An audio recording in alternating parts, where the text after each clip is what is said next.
근데 이제 몇몇 사람들이 왕사나움 얘기를 할 때 2단계 1000만이라는 말을 좀 하긴 합니다. 근데 저는 개인적인 생각으로 그런 말을 함부로 해서는 안 된다고 생각을 해요. Yeah, I'm so fresh like the morning.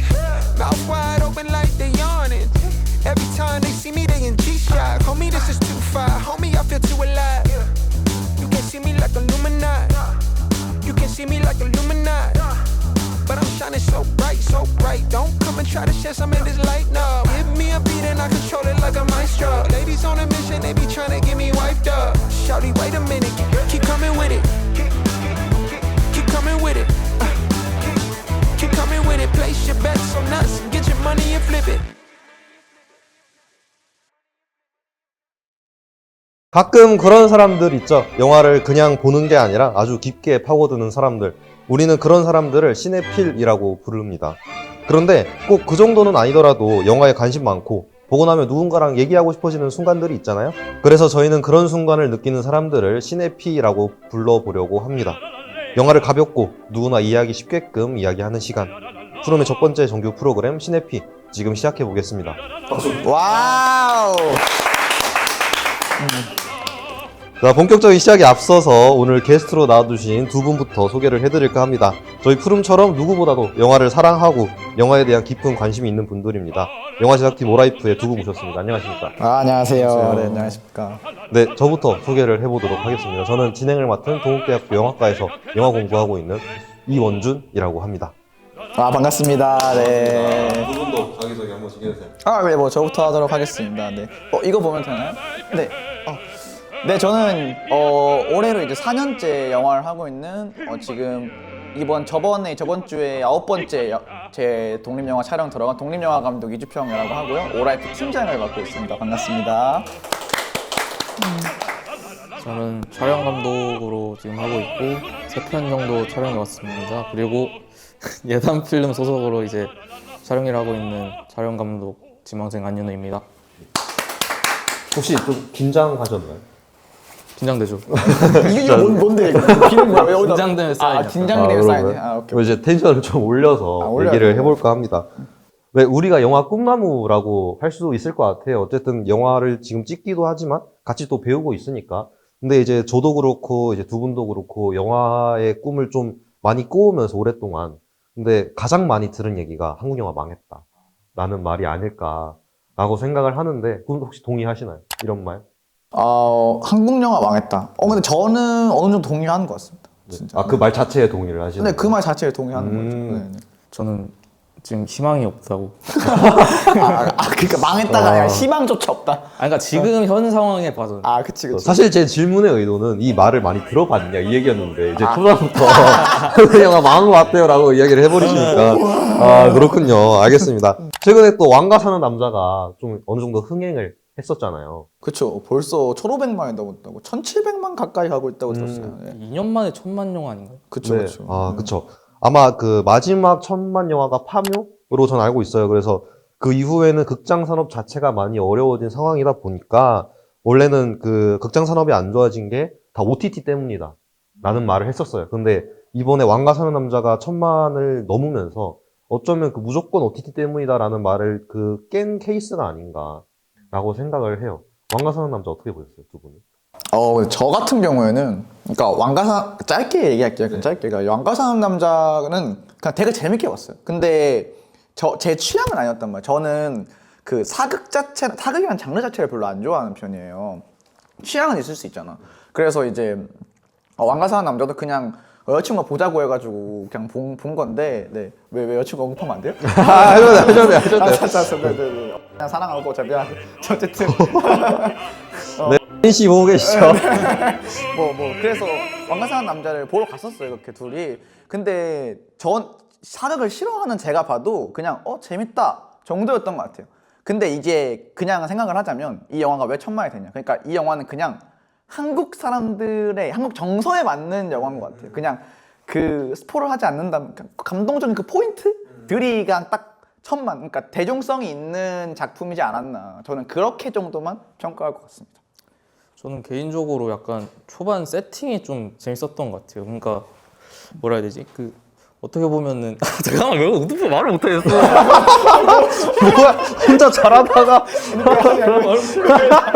혼자 잘하다가 왜? 그러니까 저는 일단 초반 세팅이 좀 재밌었는데 이제 뭐 역사를 배우잖아요. 근데 이제 거긴 약간 비어 있는 약간 좀 약간 스킵되는 것 같은 느낌을 많이 받았는데 제목도 왕과 사는 남자잖아요. 이제 그런 어떤 숨겨진 역사를 다루는 데 있어서 좀 재미있는 해석도 들어가고 이래서 저는 재밌게 봤습니다. 아, 그 역사를 배울 때 느껴지는 그 공백들을 좀 많이 잘 채운 것 같다. 근데 그러니까 이제 각색이 좀 개인적으로는 잘 된 것 같아요. 그래서 사실 왕사남 이 영화 자체가 시네필들이 봤을 때는 그렇게까지 막 호평을 받을 만한 영화는 아닌 것 같아요. 다들 동의하시겠지만. 근데 이제 결국에는 대중들이 보기에는 충분히 재밌고 뭐 볼 가치가 있다 이런 얘기였던 거죠. 근데 이제 몇몇 사람들이 왕사남 얘기를 할 때 이딴 게 천만이라는 말을 좀 하긴 합니다. 근데 저는 개인적인 생각으로 그런 말을 함부로 해서는 안 된다고 생각을 해요. 왜냐면은 아까 말했던 것처럼 결국에는 그 대중성이라는 측면에 있어서 영화라는 게 이제 결국에는 예술 작품이기도 하지만 그 오락적인 측면이 있는 거잖아요. 이제 그 측면은 확실하게 잡았으니까 이 정도의 성적을 낼 수 있었던 게 아닌가라고 생각을 하거든요. 근데 약간 안전하게 말하시는 것 같은데 왕사남 어떻게 보셨어요? 저는 실제로 저희 영화 저 푸름 스튜디오 채널에 올라가 있습니다. 저희 리뷰 영상이. 네, 그래서 거기서 보시면 되고 한 번씩 관심 가주시면 감사하겠습니다. 자료하면 띄워줘야 되는 거 아니에요? 이렇게, 네. 뭐 아이 여기 없나? 이쪽인가? 이쪽인가? 그래서 한 번씩 보시면 되고 거기 보시면은 제가 평점 몇 점 줬는지 제가 생각보다 높게 줬어요. 아, 진짜요? 왜냐면 아까 주평이 말했던 것처럼 그 부분을 나는 높게 산 거지. 왜냐면은 이 전에 영화에서 이만큼도 못했으니까 다른 영화들이 천만도 안 나온 게 아닌가라는 생각을 해요. 아, 근데 그런 거 있는 것 같아요. 저 말 하나 해도 돼요? 네. 그러니까 이게 저는 장항준 감독님을 되게 좋아하는 사람이에요. 장항준 감독님 뭐 최근에 있는 리바운드도 보고 되게 그 스타일이 있다고 생각해요. 장항준 감독님이. 근데 왕가 사는 남자도 스타일은 똑같았어요. 그러니까 뭔가 막 특이점을 주거나 이러지 않았단 말이에요. 근데 사실 이게 약간 그 흐름도 있는 것 같아요. 그러니까 리바운드도 비슷한 흐름인데 그냥 사실 저는 시대만 바뀌고 이야기만 바뀌었다 생각하거든요. 그러니까 다른 측면에서 봤을 때. 근데 이제 왕가 사는 남자만 잘 됐잖아요. 리바운드는 300만인가 손익분기점을 넘길까 말까 했을 거예요. 왜 그랬냐면 요즘 이 시대상이 되게 그 왕가 사는 남자라는 그 스토리를 빨아준다고 해야 되나? 그러니까 약간 이 시대상과 좀 맞는 느낌인 것 같아요. 요즘의 그 좀 분위기 자체가 그쵸, 그쵸. 대중성이 높다기보다는 높기도 했는데 그 시대 흐름이 조금 영향을 주지 않았나, 천만은. 그래, 그쵸. 시기가 적절했던, 그쵸. 그러면 다시 본론으로 돌아와서 극장가 침체가 좀 오랫동안 이슈였잖아요. 그쵸? 근데 이제 원인으로 제기되는 게 정말 많죠. OTT 때문이다. 아니면은 뭐 티켓값이 너무 비싸다. 영화관에서 너무 많이 받아 처먹는다. 그러니까 이런 거. 그리고 뭐 관객들이 너무 관심이 없다. 그러니까 한마디로 관객 탓이다 그냥. 이런 말들이 있는데 그 중에서 아까 언급했던 것처럼 OTT 때문에 한국 영화가 그 극장 산업이 망하고 있다는 말에 대해서는 어떻게 생각하세요? 아, 근데 저 같은 경우에는 그 말은, 그러니까 우리 이제 영화를 하시는 분들, 그러니까 저 포함해서 모든 여기 스태프분들의 변명이다. 그러니까 변명에 불과하다. OTT에 망했다는 건. 그렇죠. 그 조금 더 이야기를 이어 나가자면, 그러니까 이제 그 시네마가 망했다는 거잖아요. 네, 근데 이제 사실 시네마가 망했다기보다는 한국으로 봤을 때는, 왜냐면 이게 처음에 이제 코로나 때는 애초에 극장을 못 가니까 그거는 이제 OTT 때문에 망한 거기보다는 코로나도 있고 OTT도 겹쳐서 조금 산업이 침체된 건 맞아요. 근데 코로나가 끝나고 나서 그때부터는 그 우리나라만 OTT 때문에 시네마를 안 가고 다른 외국들을 보면은 웬만해서 거의 회복을 했어요. 그러니까 물론 그 전에 막 코로나 전에 17년, 18년 이때 전성기 때보다는 아니지만 그럼에도 불구하고 수익이 날 정도로 회복을 했단 말이에요. 근데 우리나라만 시네마를 회복을 못했어요. 그럼 누구의 탓일까요, 여러분? 네. 네네네. 어떻게 생각하세요? 근데 OTT가 좀 편하게 만든 경향은 있는 것 같아요. 그러니까 관람 자체를 그냥 뭐 어디 안 나가도 되고 돈 안 써도 되고 사실 티켓 한 번 값에 OTT 한 달을 끊을 수 있는데 사실 그러면 메리트가 좀 적어지긴 했죠, 요즘에는. 그런 것도 있죠. 그래서 결국에는 두 분 다 말씀하시는 게 OTT 때문에 영화관이 망했다? 라는 말에는 그렇게까지 동의를 안 하시는 거죠. 저는 안 합니다. 저는 이유가 확실하다고 봅니다. 말 안 해도 아는 그런 이유가 있다. 그래서 뭐 저도 똑같이 생각을 하고요. 왜냐면 근데 OTT 때문에 한국 영화가 망했다? 라고 얘기하려면 그 OTT에서 나온 그 한국 그 넷플릭스 오리지널 영화라던가 이런 게 있을 때 거기서 좀 눈에 띌 만한 영화가 하나씩은 좀 있어야 돼요. 네, 그쵸. 근데 이제 그런 경우도 좀 많이 없지 않았나 싶어요. 그래서 없죠. 네. 근데 저는 개인적으로 넷플릭스 오리지널 굿뉴스 보셨나요? 굿뉴스는 제가 아마 작년에 이제 뒤에도 얘기하겠지만 작년 한 해 동안 봤던 영화 중에 제일 기억 남는 걸 얘기를 말씀드릴 거예요. 근데 거기서 굿뉴스를 뺀 이유가 지금 극장 얘기하는 거라서 뺀 거거든요. 근데 굿뉴스 제가 정말 잘 봤고 정말 재밌게 봤고 그 정도로 굿뉴스 되게 좋아했던. 네. 굿뉴스 보셨나요? 저 굿뉴스도 안 봤습니다. OTT 영화는 안 봤던. 그 변성현 감독님 작품이잖아요. 네, 그렇죠. 이제 그분이 약간 OTT에서 되게 많이 활발하게 하신 분인데 그분 작품이 뭐가 있냐면 길복순. 아이고. 왜 그러시죠? 질복수는 그래서 아마 그 영화가 너무 좋다 보니까 이게 뭔가 좀 확 달라져요. 그렇죠? 그 평판 자체가. 저는 또 여기서 한 가지 얘기하고 싶은 게 물론 뭐 재미나 이런 기본적인 영화 자체도 있지만 양산형 쇼츠 얘기를 살짝만 해보려고 해요. 왜냐면 특히 OTT 영화 같은 경우에는 그 쇼츠들이 되게 많이 돌아다니잖아요. 그 작년 한 해 기준으로 제가 생각해 봤을 때는 그 무도실무관이라는 영화 아시나요? 네, 알아요. 네. 그 영화를 제가 뭐 보진 않았어요. 왜 안 봤냐? 이미 그 쇼츠가 하도 돌아다니다 보니까 내용 다 알아요. 누가 나오고, 누가 악역이고, 누가 착한 역, 어떤 일 때문에 좀 사건이 좀 긴장이 좀 많이 되고 약간 그런 건지를 제가 다 알다 보니까 영화에 손이 안 가는 거죠. 근데 이제 반대의 입장에서는 그 쇼츠 자체를 오히려 좋게 보는 입장도 있어요. 그냥 오히려 그것 때문에 약간 광고 효과라고 하다 보니까 그래서 두 분의 의견이 궁금합니다. 양산형 쇼츠. 저 같은 경우에는 저도 약간 그 두 의견을 둘 다 좀 약간 동의하는 입장인 것 같아요. 제가 이제 좀 컨셉질이 하는데 자아가 좀 두 개란 말이에요. 그러니까 그 이주평의 자아와 그 감독을 하는 이주평의 자아가 좀 다른데, 그러니까 이주평의 자아로 봤을 때 그 쇼츠는 너무나도 그러니까 요즘 시대에 맞춘 흐름이다. 그러니까 왜냐면 이게 쇼츠가 홍보 효과도 있는데 그걸로 내용을 다 하신다고 하셨잖아요. 계속 봤을 거 아니에요. 그 조회수 다 저작권이에요.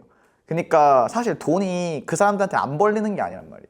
그래가지고 그 사람들한테도 좋은 거란 말이에요. 그 쇼츠, 양산형 쇼츠 자체는. 그리고 그 쇼츠로 계속 홍보 효과가 있다고 했잖아요.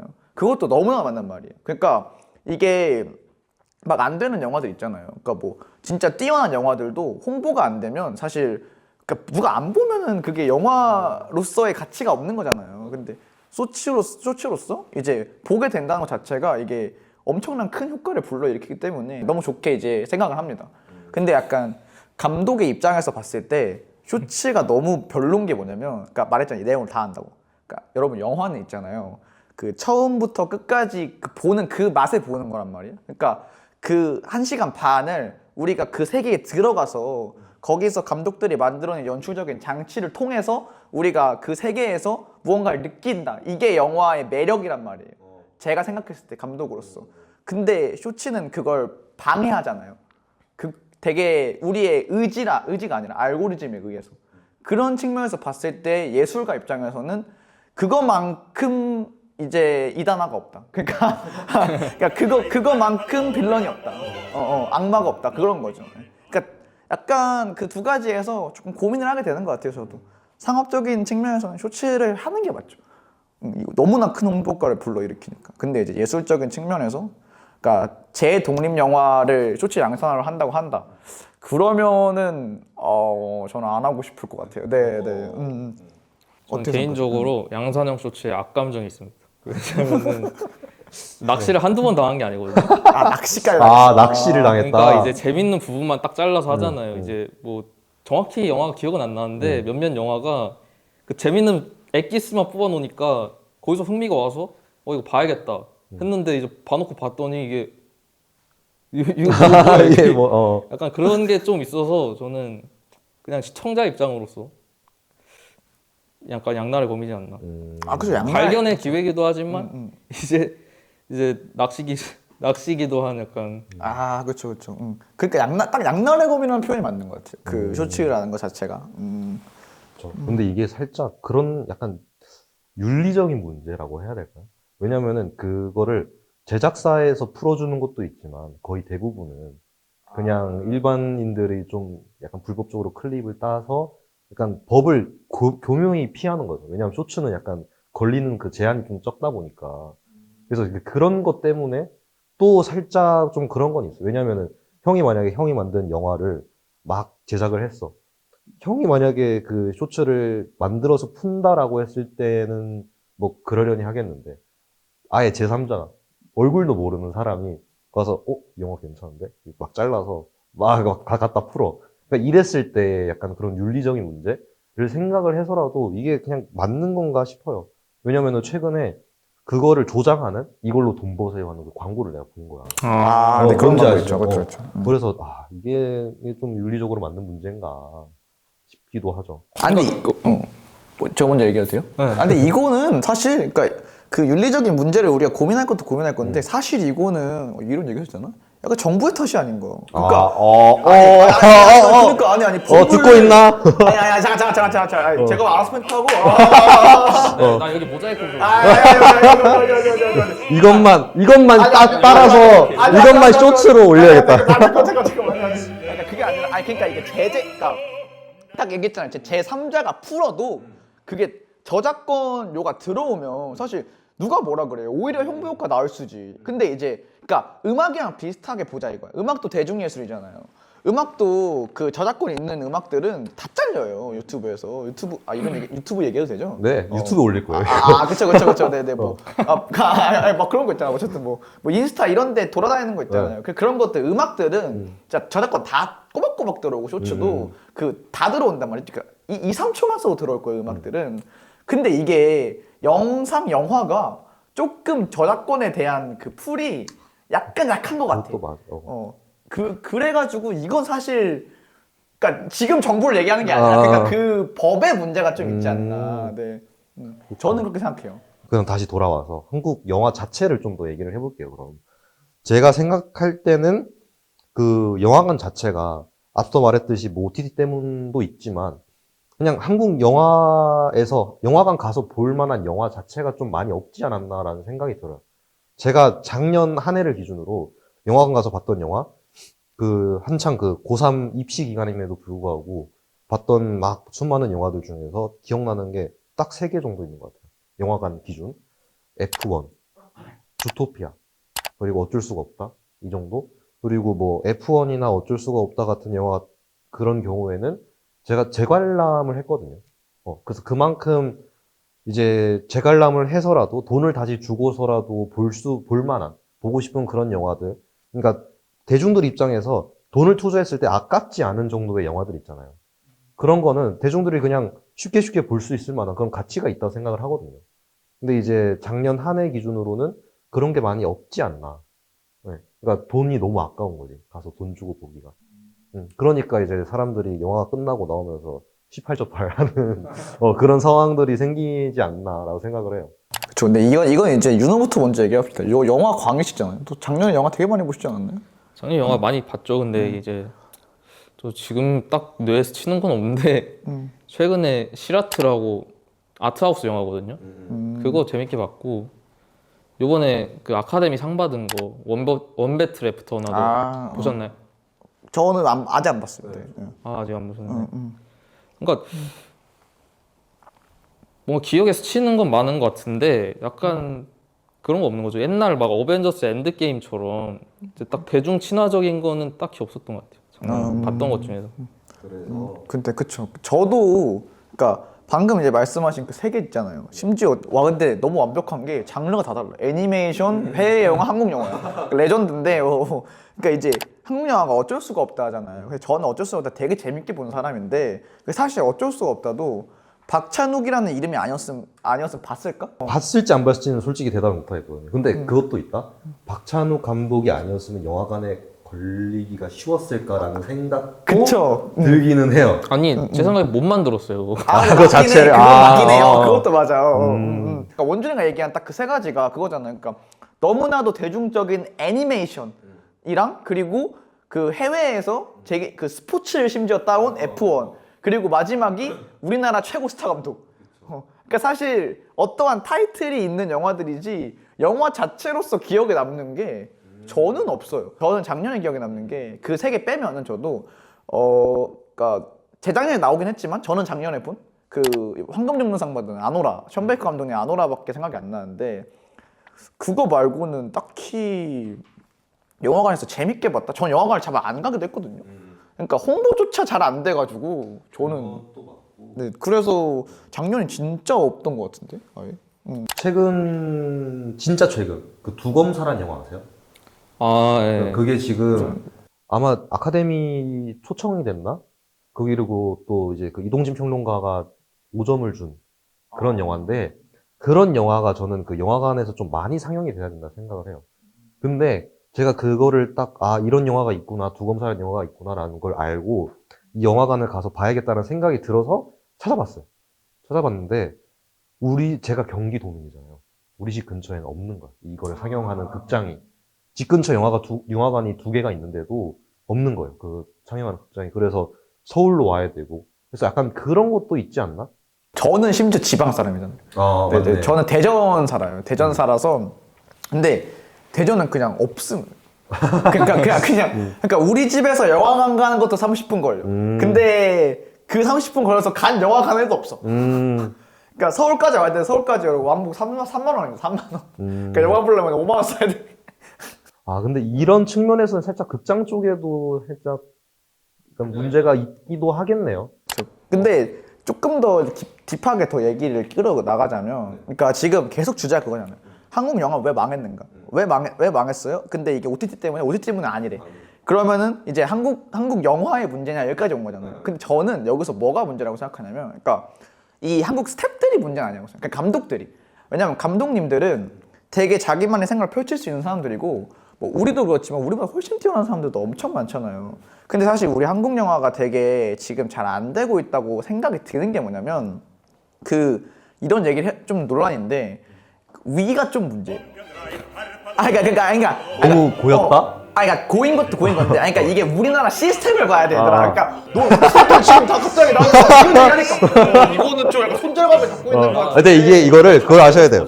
같은 감독의 입장에서 이제 그쵸. 약간 뭐라 해야지, 내부 폭로? 내부 고발? 내부 고발을 하는 그러니까 전 아니고요. 약간 뭐 도태시킬 거면 이분만 도태시키면 되는데 저는 아니라서. 얘기해보세요, 일단. 그러니까 뭐 어쨌든 그러니까 얘기를 하자면 얘기는 해야 될 것 같아. 그러니까 우리나라의 그 영화 시스템이 어떻게 되냐면, 그러니까 천만 시스템이라고 부르는데 그냥 저 혼자는 그러니까 이게 윗대가리라고 편집 듣고 있나? 대한민국 정부와 윗대가리. 프레임 그만 씌우고 제가 말아서 알았지? 내가 그 혁명가요 지금? 아주 거의 정도전이에요. 거의 이성계인데 어쨌든 그러니까 이게 천만 영화 시스템이라고 그 영화 제작사들 필모로 보잖아요. 그럼 진짜 모르는 영화도 엄청 많아요. 그러니까 이게 뭐냐면 일단 찍어내고 그러니까 사람들한테 그러니까 취향이 없는 영화를 만드는 게 우리나라의 약간 형식이었어요. 그러니까 취향이 없다는 게 무슨 말이냐면 모두가 그냥 재밌네 정도를 할 수 있는. 그게 왜 됐냐면 우리 관객들이 우리나라에 이제 전쟁도 겪고 막 되게 열심히 살아왔던 나라잖아요. 그 나라 환경 자체가. 그러다 보니까 사람들이 그냥 나는 오늘 일 끝나고 뭐 여자친구랑 혹은 가족이랑 그냥 쉬러 영화관을 갈 거야. 요 마인드가 강했던 나라예요. 그래서 취향보다는 그냥 쉴 수 있고 편하게 볼 수 있는 영화가 되게 떴던 나라였단 말이에요. 그래서 영화 5개를 만들고 5개가 4개가 손익분기점을 못 넘겨도 1개가 500만 혹은 1000만을 가면 모든 게 무마가 되는 그게 우리나라의 시스템이었어요. 근데 이제 이게 여기서 무슨 일이 발생을 하면 이제 코로나 끝나고 또 이게 점차 시대가 지나갈수록 약간 살만해졌어. 우리가 약간 살만해진 거야. 그냥 거지에서 약간 살짝 좌우성강한 거야. 그러니까 거지는 뭘 봐도 재밌네 약간 이러고 보는 건데 약간 살만해지니까 다들 조금씩 예술병에 걸려가지고 근데 약간 이런 영화는 좀 약간 이렇게 돼버린 거야. 그래서 대중성이 있던 영화들도 약간 사람들 입장에서는 엄청나게 뛰어나게 만든 게 아니라면은 뭔가 이거 좀 재미가 없는 대로 돼버린 거죠. 근데 이제 윗사람들은 계속 그 생각에 차사잡혀 있는 거지. 그냥 이렇게 찍어내서 하나 정도 터지겠지. 근데 이게 안 터지는 거야 계속. 왜냐면 똑같거든. 그러니까 아니 지금 몇십 년째 클래식이 로맨스 원타임 어떻게 해 지금 뭐 몇십 년째 지금 살인의 추억 보고 있잖아요 우리는 지금. 이러니까 이제 위 사람들은 그래도 분명 클래식 같은 게 터질 거다. 분명 엽기적인 그녀가 나올 거다라고 생각하지만 사실 우리 그 대중들은 그런 걸 바라는 게 아니라 오히려 어쩔 수 없다. 뭐 요런 파묘 같은 것도 있잖아요. 대중성이라기보다는 그 오컬트 장르를 되게 잘 풀어냈잖아요. 오컬트 장르가 대중성은 아니잖아. 그러니까 그런 것들을 사람들이 더 좋아하게 된 것 같아, 관객들이. 근데 이제 그래서 감독들은 알아. 그래서 시나리오 같은 거 쓰면 우리 독립영화 감독들 다 보면은 되게 특이하고 참신한 거 많이 쓰잖아요. 근데 상업에서는 그러니까 위에서 투자를 받아야 만들 거 아니야. 근데 투자하는 입장에서는 근데 야 이거는 너무 리스크 요소가 많아. 이거는 안 돼. 그러니까 대중성인 걸 갖고 와. 이렇게 돼버리니까. 근데 대중성을 챙기다 보니까 이 특징이 사라진 거야. 그러다 보니까 사람들 입장에서는 자기 취향이 아닌 거지 이제. 그러니까 그냥 재밌는 걸 보고 싶지 않은 거야 사람들은. 돈 내고. 그래가지고 조금씩 그 한국 영화가 망했다는 소리가 그때부터 나오지 않았나 싶습니다. 그러니까 제가 그 프레임 그만 씌우시고. 네네네. 그러니까. 약간 신나게 말해놓고 지금 그러니까 이제 와서 약간 워워 되는 그런 느낌이 있는데 그러니까 한국 영화의 정성기가 언제라 생각하시는지 뭐 기생충 얘기를 자꾸 하시는데 기생충 개봉했을 때가 제가 초등학교 6학년이었어요. 그것도 곧 10년이에요. 그러니까 이거를 아직까지 왜 우려 먹냐라는 생각이 계속 드는 거고 그리고 이제 뭐 캐대헌 얘기를 하시는데 캐대헌이 한국적인 요소를 활용을 했지 그게 한국 영화가 아니잖아요. 저 소니죠 소니. 네. 너에게 나 그거 현대 시점이잖아. 그렇긴 하죠. 최고의 명장면이잖아요. 그렇죠. 해보셨어요? 그걸 누구랑 해요? 전 해봤어. 자 상당히고. 씨랑 근데 잠깐만. 이거 제가 편집해야 될 것 같습니다. 왜요? 다른 그러니까 오늘 감독 이기하고 인간 이기하고 다 그냥 됐습니다.